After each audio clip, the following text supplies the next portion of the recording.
A deputada sobre o comportamento da esquerda, né? Existe É uma esquerda verdade. que está tentando lutar, mas ela não tem essa força, que é um pouco do que a Raga está falando. Você acha que falta esse impulso do governo? No entanto, o governo Lula com a dificuldade de conseguir esse apoio, por exemplo, dos evangélicos, dos religiosos, e aí eles têm muito medo de entrar nessas pautas ideológicas, que é exatamente isso. Como sair dessa, por exemplo? Como reverter um caso como esse? Fabíola, é preciso enfrentar os temas, né? Porque senão, o que está acontecendo hoje é que é, a civilidade está perdendo o jogo parlamentar por WO. O pedaço arcaico do Congresso prevalece sem adversário. O que aconteceu na Câmara oscilou entre a covardia e a patifaria. A gente precisa usar as palavras reais. Covardia e patifaria foi o que aconteceu quando a Câmara aprovou esses requerimentos que atribuem urgência a um projeto que equipara aborto, depois de 22 semanas de gravidez, ao homicídio, e essa emenda constitucional que invalida a delação de réus presos. O Arthur Lira, que é o imperador da Câmara, ele ficou autorizado a incluir esses dois descalabros na pauta do plenário, a toque de caixa, sem o inconveniente de se submeter a um debate, de audiências públicas, comissões. Então, esse movimento ele é covarde porque a urgência foi aprovada nessas votações ligeiras, simbólicas, sem grande resistência. Acordos foram trançados ali nos bastidores pelos líderes dos partidos para que os deputados não precisassem expor as digitais no painel eletrônico. Então, é uma covardia coletiva.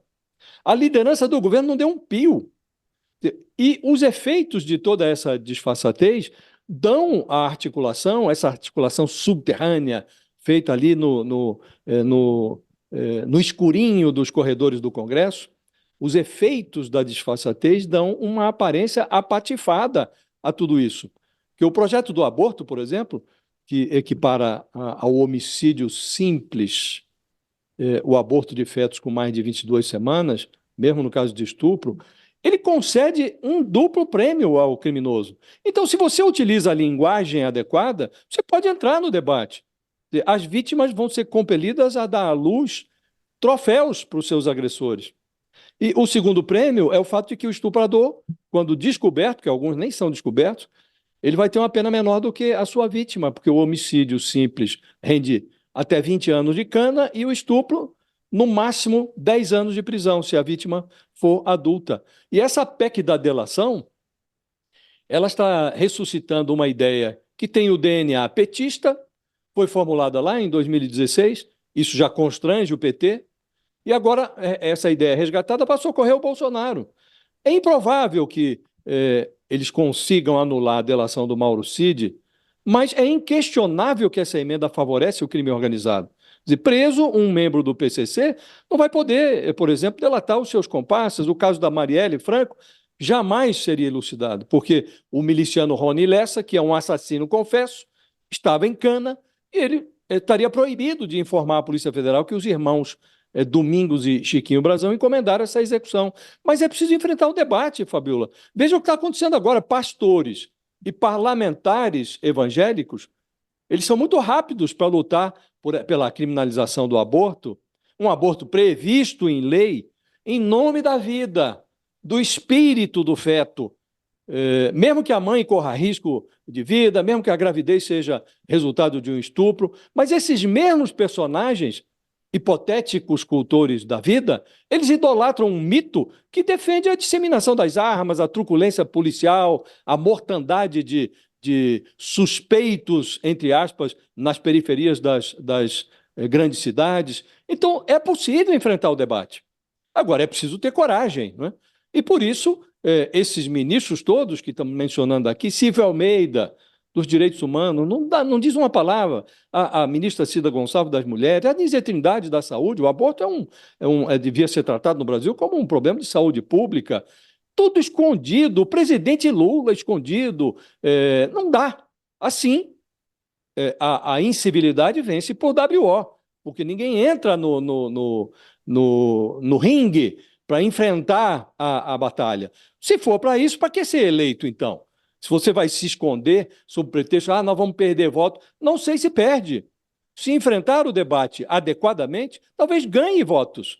Então, eu estou esperando uma pesquisa do Datafolha, Fabiola, que vai questionar o brasileiro sobre esta equiparação do aborto em caso de estupro, com risco de Não estão morte para a mulher, entendendo ao homicídio. Estou esperando esse Datafolha. Tem uma dificuldade em relação até à comunicação, né, Josias? Eu só acho que quando você fala da briga, eu até fiz aquela ponderação com a deputada Fernanda, porque ela é uma das vozes, elas falam muito lá no Congresso, só que não tem o apoio, como você falou. Exceções, Fabio, são São exceções. exceções. Ela, Conta nos a dedos de Sâmia, uma mão. sim. Fabiola, São essas Josias, parlamentares mais fortes, mas eu acho que tem uma questão muito preocupante, que é a questão da comunicação. A gente vê como a dificuldade da esquerda se comunicar, né, Josias? É um projeto que ele é muito claro e a direita, eles mudam a história. Eles levam esse bebezinho. Nós acabamos de entrevistar uma deputada, Fabiola, que é, como você realçou, uma deputada combativa. Mas ela se refere às matérias pelo número. PL número tal. Isso não é assim a esquerda não se comunica de uma maneira Isso aqui é para dizer, olha, isso aqui é o projeto do estuprador, essa aqui é a emenda do PCC. Você tem que falar as coisas como elas são. Está tendo covardia, patifaria. Não dá. Senão você perde a batalha. Olha a gravidade desse projeto que proíbe a delação de réu preso. Eu conversei no fim de semana com os delegados da Polícia Federal que elucidaram o crime da Marielle Franco. Porque a Polícia Civil do Rio de Janeiro vinha de obstrução e obstrução sobre esse crime. E eles me falaram claramente, Raquel, a gente nunca teria chegado à resolução desse crime se não fosse a delação do Rony Lessa. Eles disseram, olha, era muito tempo que já tinha passado, a gente não ia conseguir chegar nas pistas sem a delação do Élcio e a delação do Rony Lessa. E aí um delegado ele foi muito claro comigo. Ele disse o seguinte, ele falou, olha, ninguém aqui está falando de ser a favor dos abusos da Lava Jato, etc, etc. Mas o Rony Lessa já estava há 4 anos e meio na cadeia e ele teve muito tempo para pensar na vida. Quando ficou claro para ele que o Élcio já tinha delatado. E ele me disse uma frase que ficou marcada para mim, ele falou, ninguém faz delação do seu apartamento confortável na Barra da Tijuca. Gente, essa é a realidade dentro do crime organizado. Quando você tem esse crime organizado, o crime de milícia, lá no Rio de Janeiro, se você não tiver alguém que te conta de dentro do esquema o que acontece, você não resolve. Então, assim, o relato dos delegados que finalmente conseguiram achar os mandantes, que estão aí suspeitos, né, mandantes, vamos colocar isso para dar o benefício aí, o julgamento do judiciário. O relato deles, que se empenharam e conseguiram achar os mandantes do crime da Marielle Franco, é que, se não tivesse a delação do Rony Lessa, e se ele não estivesse preso, o Brasil nunca conheceria, nunca elucidaria esse crime. Bom, vamos, 11 horas e 28 minutos. Hoje o All News ele vai terminar mais cedo porque a gente vai iniciar as sabatinas de Belo Horizonte, por isso que estamos no corre-corre. Eu queria mudar de assunto, eu sei que esse assunto causa aí essa indignação, esse da deleção Eu não vou fazer um comentário longo, não, só uma frase que eu ouvi agora. Eu estava conversando com uma pessoa agora no PT, e em off, que comentou uma coisa, né, tipo, interessante, que é assim, ela não está justificando, ela acha um absurdo também a falta de combatividade em alguns temas, mas ela falou assim, consolidou-se nos partidos de esquerda que falar de aborto e droga leva à perda de eleição em ano eleitoral. Então, eu não vou entrar no mérito, que a gente leva isso para discutir em um outro momento. Eu só joguei a bomba e saí andando.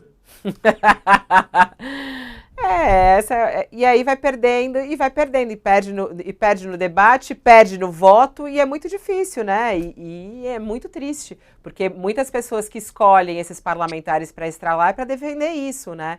E inclusive escolher o governo Lula para isso, né? Quando se coloca uma mulher num Ministério da Mulher, se espera o quê numa situação como essa, né?